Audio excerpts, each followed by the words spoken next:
জাপানের আওকিগাহারা জঙ্গলটি একটি রহস্যময় ভূখণ্ড। এটা জাপানের ফুজি পর্বতের পাদদেশে অবস্থিত।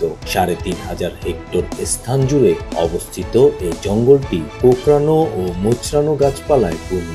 গোটা এলাকাটি ভূত-প্রেতের অবাধ বিচরণ ভূমি বলে স্থানীয় জনগণের বিশ্বাস। দুর্ভাগ্যজনকভাবে স্থানটি বিশ্বের দ্বিতীয় বৃহত্তম আত্মহত্যার স্থান হিসেবে পরিচিত।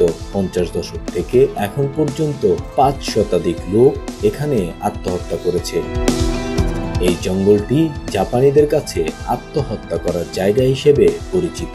প্রতি বছর এখান থেকে প্রায় ১০০ খানেক মৃতদেহ উদ্ধার করা হয়। জাপানি নথিপত্রের হিসাব অনুযায়ী ১৯৮৮ সাল পর্যন্ত এখানে গড়ে প্রতি বছর ১০০ লাশ পাওয়া গিয়েছে। ১৯৯৮ সালে ৭৪টি, ২০০২ সালে ৭৮টি লাশ পাওয়া যায়। ২০০৩ সালে এই সংখ্যা ১০০-তে গিয়ে পৌঁছায়। পরবর্তীতে ২০০৪ সালে ১০৮ জন ব্যক্তি নিজেদেরকে এখানে হত্যা করে।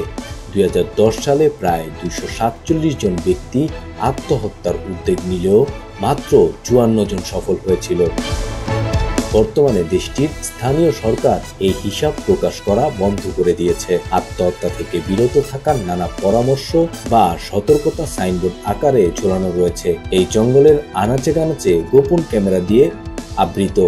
তবুও প্রতি বছর গড়ে ১০০ জন এই জঙ্গলে এসে আত্মহত্যা করে। অদ্ভুত রহস্যে ঘেরা এই জঙ্গলের নাম আওকিগাহারা। এটি জাপানের ফুজি পর্বতমালার উত্তর পশ্চিমে প্রায় ৩৫ বর্গ কিলোমিটার এলাকা জুড়ে ছড়িয়ে রয়েছে। বিভিন্ন পরিসংখ্যান অনুযায়ী আত্মহত্যার সংখ্যার বিচারে আওকিগাহারা অরণ্য বিশ্বের দ্বিতীয়। প্রথম স্থানে রয়েছে আমেরিকার সান ফ্রান্সিসকোর গোল্ডেন ব্রিজ।